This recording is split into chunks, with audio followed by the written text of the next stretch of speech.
Most of us focus on building the muscles in our body, but sometimes neglect the mind muscles.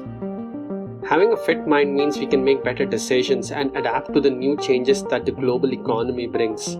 Practicing mindfulness and eating the right things are good for the mind and the body. And I will go in depth into that in another video. But are they good enough? Or is there more to keep our brains in top shape? First, let's understand how our brain works. The hippocampus is the part of the brain that plays a major role in learning and memory. It's very plastic and is affected by various stimuli. Neurons are information carriers that use electrical impulses and chemical signals to transmit information between different areas of the brain and between the brain and the rest of the nervous system.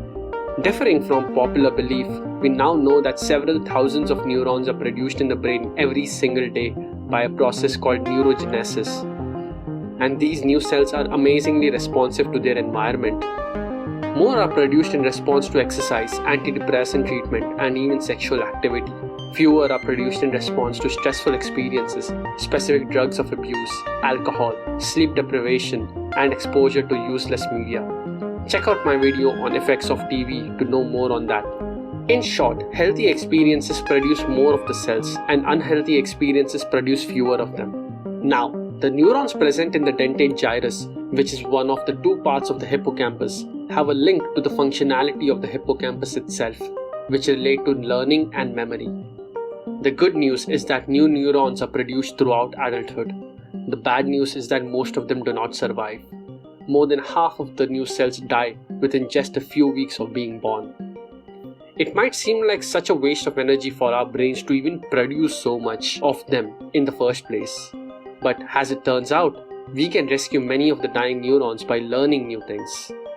Now, a lot of us do attend educational seminars, take up free courses, read tons of books, and watch educational videos on YouTube to enhance our knowledge. But science has proved that it is not the training that saves these dying neurons. It is the learning that happens during these activities that does. Look at what I learned.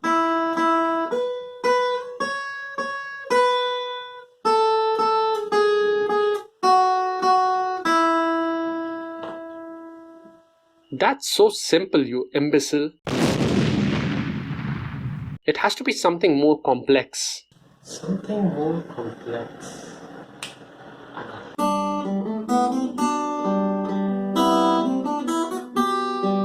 Okay, guy, stop showing off.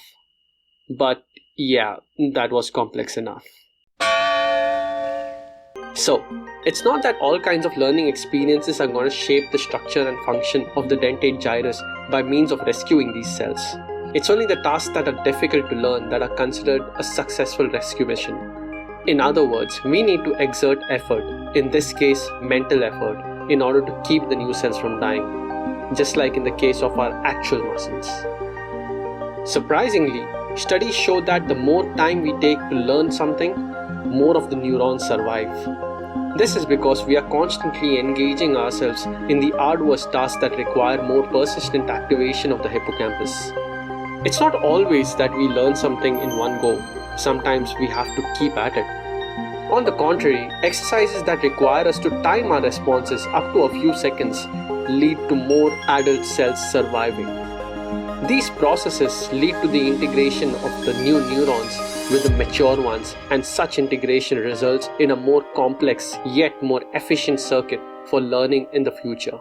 This means that learning something difficult in the future will become easier. The brain is a very complex organ, and studies show that communication between all the parts of the brain is essential for proper development of these neural circuits. The brain operating at different wavelengths also plays a crucial role in development. Studies show theta-gamma synchronicity could be especially useful in encoding ordered sequences of events or items into long-term memory. It's encouraging to know that new neurons are produced throughout adulthood. It's more encouraging to know we can keep more of those neurons through healthy behavior and even more of them through serious mental activity. But the opposite is true as well. Day after day, year after year, a reduction in physical and mental activity would produce a smaller granule cell layer with fewer axonal connections within parts of the dentate gyrus and other parts of the brain. Not only would the anatomical integrity of these pathways be compromised, so would the neuronal activity and synchronicity that normally develops between these newer cells and the older residing neurons. Such a lifestyle, if maintained over years, would ultimately compromise thought processes important in various mental activities.